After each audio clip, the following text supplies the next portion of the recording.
Kasi yung conscientization, awareness. Kasi once you started as reporter sa community, masyadong limited yung sphere na ginagalawan mo. So yung appreciation mo ng major issues, medyo limited.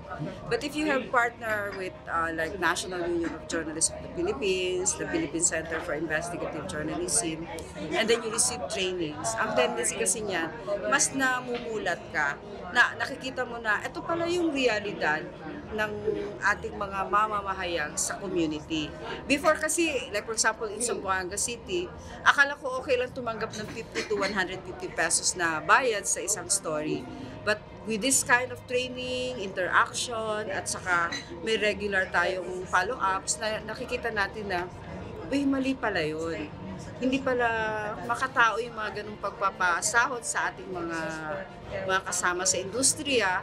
So yung pananaw mo na you give more but you receive less through economic rights, napupush natin yan. So, although kaakibat din yan, sinasabi mo security issues, kasi pag unethical ka, makikita mo na ito pala yung practice ko dati, mali pala ito. So you try to correct it and you share that kind of information among your colleagues at nakako-correct din siya.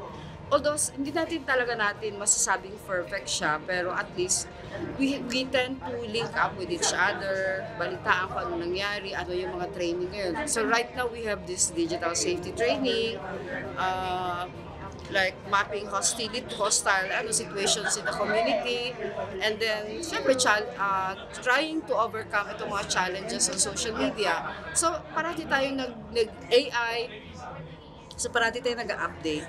With the help of the PCIJ, nakikita natin na i-improve naman dahan-dahan yung ating pagsusulat, yung pananaw natin sa issues sa lipunan, at saka yung sa safety natin sa community. Paano tayo mag-handle ng report. Like for example, dati wala tayong pakialam sa sirang daan. Now we know that there's something wrong pag may sirang daan at laging binabakbak yung daan.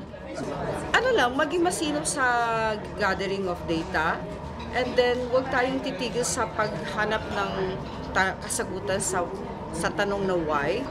And then explore other sources, cultivate other sources and explore.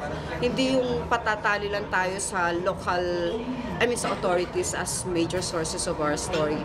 We have our small voices in the community.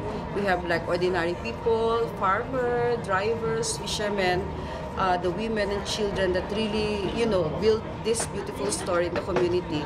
Something that nag-enlighten din.